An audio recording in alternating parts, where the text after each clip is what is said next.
बाबा साहब ने कहा। अब मैं, ये है ही नहीं विषय इसमें, ये राजनीतिक कारणों से इसका विरोध कर रहे हैं। अब आप देखिए, संसद के अनुच्छेद 327 के तहत लोकसभा और राज्य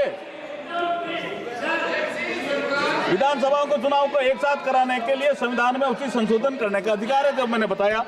अब मैं एक बात, जो ये जो हमने जोड़े हैं आर्टिकल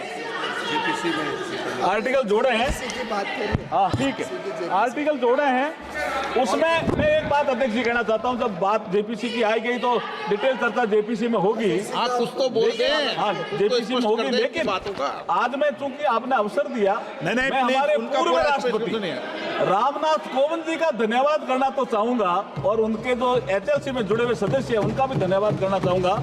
गृह मंत्री जी भी उसमें थे, कितने डिटेल डिस्कशन हुआ। ये कह रहे अचानक ही आ गया। अध्यक्ष जी, 1983 से चुनाव आयोग ने अपनी वार्षिक रिपोर्ट में लोकसभा और विधानसभाओं के चुनाव एक साथ कराने का विचार किया। 41 साल से पेंडिंग है ये।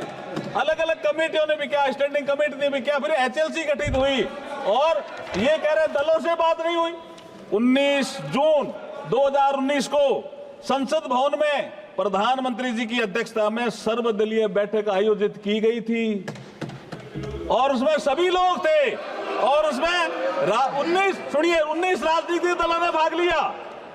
16 राजनीतिक दलों ने चुनाव एक साथ कराने का समर्थन किया, 3 ने विरोध किया। तो इसका मतलब बहुमत हमारे साथ था। फिर अध्यक्ष जी, मैं आपको याद दिलाना चाह रहा हूं, आपने केवड़िया में पीठासीन अधिकारियों की बैठक बुलाई थी, याद है ना आपको?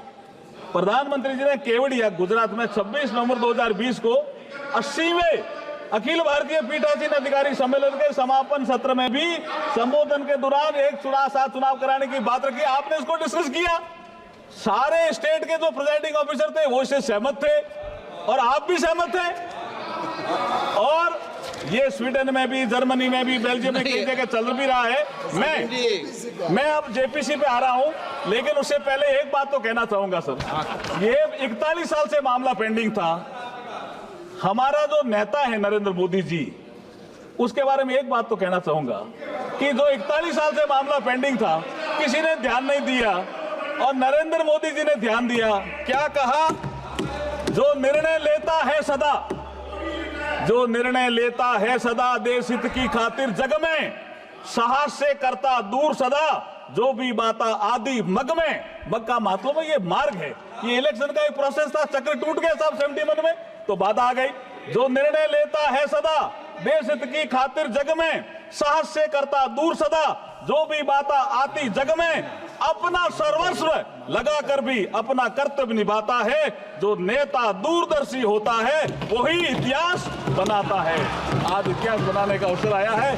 मैं जेपीसी में भेजने का भी प्रस्ताव करता हूं, और अगर आपकी अनुमति हो कि वे दोनों item, I introduce the bill also, both item number 18 और आइटम नंबर 19। प्रश्न ये कि हाँ डिवीजन देंगे, प्लीज हाँ देंगे डिवीजन का समय तो आने दो। माननीय सदस्य, आप वरिष्ठ सदस्य हो, प्लीज।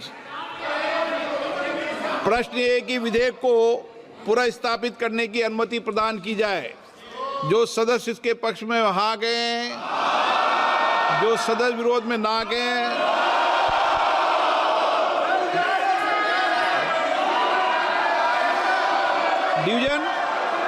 डिवीजन लॉबी खाली की जाए।